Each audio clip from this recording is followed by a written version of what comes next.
point where you no longer have to work, or you got what we call screw you money, which means that if you don't want to go in, you don't have to. And if you want to quit that job immediately, you can do that, because guess what? Money's no problem. So I don't know really what I'm going to talk about. I'm probably going to be all over the place and everything like that. So, just bear with me. I made a post on social media yesterday about, and actually it was a quote, I believe, from Grant Cardone, that money can't buy happiness and poverty can't buy anything. And it's truly amazing how many people all of a sudden start saying things like, well, you just don't understand. You are not in the same situation as others. I chose to raise kids, and the list goes on and on and on about what their perception of what I'm saying. And I've had a lot of people say, don't judge anybody. And I have never in my life posted that if you don't do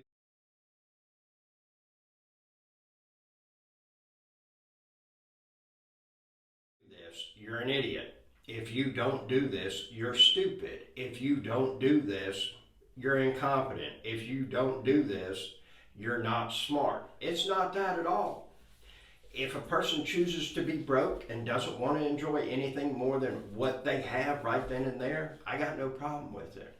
If you sleep well with having nothing in the bank and just being one flat tire away from being evicted, I got no problem with that. Really, I don't, okay?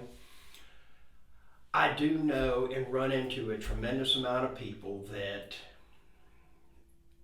their life is in constant turmoil because of money, and generally speaking, the lack of it, okay? I have met some people that got, a bunch of money all at one time, and their life got very traumatic and chaotic because everybody out of the woodwork, was trying to, hey, I'm your third cousin from your mother's generation 2 years back, and trying to get some money and everything like that. But it doesn't happen that often, okay? So, my father died in 2015 from cancer, okay?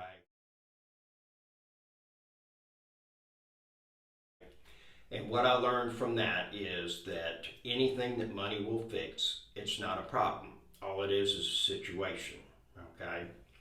And, it's a pretty good litmus test on how a person, in my opinion, is living their life, in the sense that if you are a person of your word and people see you doing consistently appropriate behavior, and all of a sudden you have a flat tire, I would imagine there's probably not going to be any trouble for you to go borrow $50 or $100 to get a used tire and then get back in the game so that you can make some more money, get to work, and then pay that money back to somebody, okay?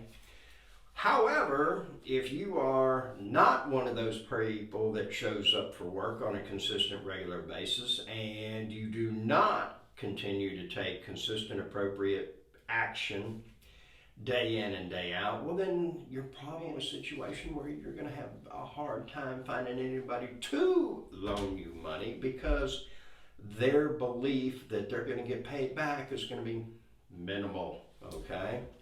So I say all of this in the sense that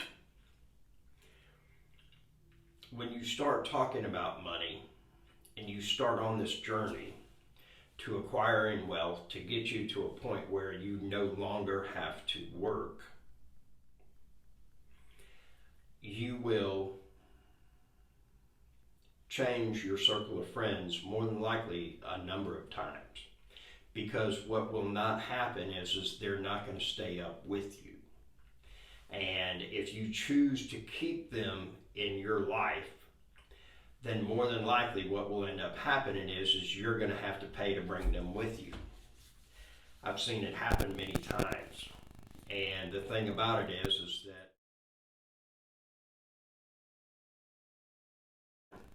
when you're doing millionaire stuff and you have friends that aren't, you're going to be the one footing the bill. And I'm not saying that's a bad thing, okay? There's no judgment here whatsoever, okay? The problem becomes is that you really don't have much in common with them, except for basically they're on your payroll. They're indebted to you. It's like being an indentured servant, okay? And when you are responsible for somebody else's livelihood because you're the one paying their bills, the dynamics of the relationship are going to be very different as opposed to somebody that has nothing to lose if they walk away or tell you the truth because they're in the same position that you are. And so the relationship is basically genuine in the sense that it doesn't have to do with what can you do for me. It has to do with I enjoy you being here. And the thing about it is that, life becomes a whole lot easier when you wake up in the morning and you're not having to think about where is the power bill coming from? Am I going to be evicted?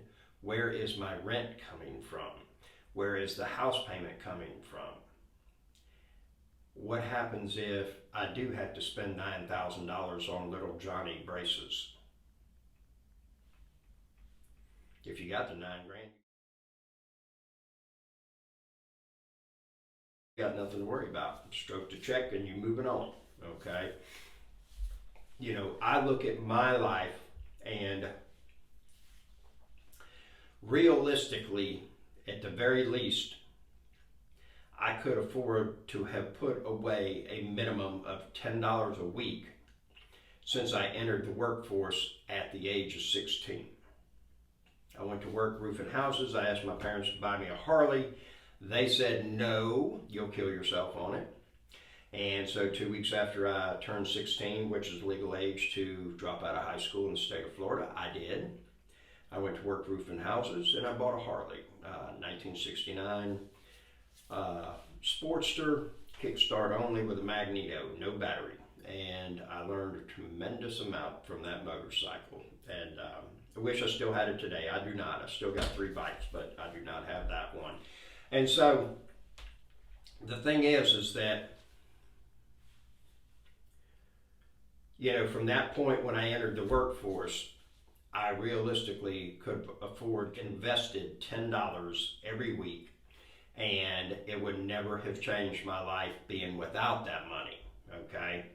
And so when you start putting things in perspective and you ask yourself, okay, well, that's about 35 years ago, and so you figure that that's 500 and let's see, 40,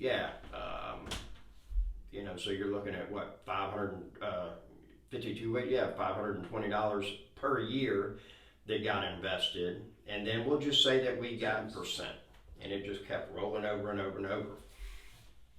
Well, here's the thing, is that people that have money problems will, as soon as they get money, they've already got it spent. They've already thought about where it's going, okay? And there's something that I even noticed with myself is I will take money every month and I put it into an account. I can't access it through the internet. I have to physically go in there, make a withdrawal or make a deposit. And that's what I call the stash account. That's where, money goes in so that I don't mess with it, okay? And I'm very reluctant to spend that money, even if it's on an AC for one of the houses, a roof, or anything of that nature. I really don't want to spend that on it. Now, I'll tell you what did happen is that I bought a house, had to put a little bit of work into it, so I paid cash for it. I was all in at $58,000. And appraised for, I think, 130, 140, and so I got a loan on it at 70% loan to value. So I walked out of closing with a check for $78,000, okay? Well, all of a sudden I started figuring out stuff to spend that money on. And the correlation is that that money is what we call, or what I call easy money, okay? It wasn't very difficult to work for it. That other money that I put in the stash account, it is very hard to get that money because that's the money that I have to tell myself, no, we're going to put this over here and not spend it. And what I want to do is build that up until I have enough money to go buy another house, all right? Or I put a down payment on a house that I buy on terms, something to that effect. And the whole thing about it is that practicing that discipline of day in, day out, weekly, monthly, taking money and putting it to the side and not spending it. No. And I know it seems childish and trivial me saying this, but the thing is that when you do that, that's when money starts to grow. And then you get to a certain point, you take it out of the bank, you put it into something that's going to beat inflation, pays you 8, 10, 12, maybe even 30%. You get involved with real estate, dividend paying stocks, something, okay? Something that will outrun inflation, all right? And the whole thing is that this thing's going to suck for 5 to 7 years. You're going to have to make a commitment. And probably for the first year, it's really not going to make a difference to you because you're not going to see any real gains or any difference for the most part, okay? Doesn't apply to everybody, but that's about it, okay? Now, here's the thing that does end up starting to happen is about a year and a half, you're going to start to see the magic of compound interest starting to occur, all right? And you're going to start to see those dividend checks go up. You're going to start to see that account build up from the rental properties, all right? And so what ends up happening is that, year 3, 4, 5, you really start to see some gains. About 7 or 8, that's when you start, really getting to the meat and potatoes. And you see the light at the end of the tunnel, and it's like, you know what?